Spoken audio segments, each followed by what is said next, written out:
Elif est mariée à son mari depuis 10 ou 13 ans. Plus tard, des voisins et le frère de la femme assassinée ont témoigné qu'ils se disputaient souvent.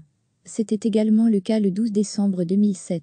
Le mari au chômage se rend dans la salle de bain, y charge son arme et tire sur sa femme dans la chambre des enfants devant sa fille de 9 ans. Il s'enfuit et rencontre un voisin, à qui il avoue le crime. Selon certaines sources, il s'agirait de la mère de la femme assassinée. Il l'aurait également menacée de mort.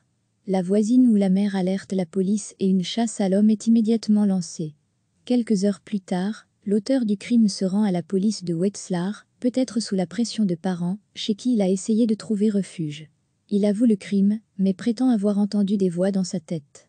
Après le crime, l'auteur parle allemand avec la police, et lors de l'examen psychiatrique. Il est possible qu'il ait passé du temps dans un service psychiatrique.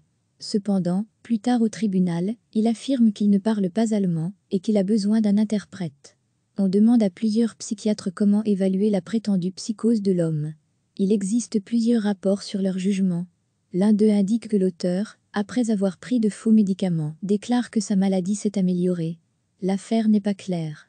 Cependant, il n'est pas tout à fait rare que les tueurs d'honneur déclarent des problèmes psychologiques parce qu'ils espèrent être punis moins sévèrement de cette façon.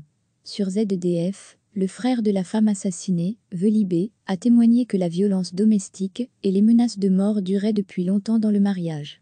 Le 14 janvier 2009, le tribunal de district du Limbourg condamne l'auteur du crime à la prison à vie, sans culpabilité particulière.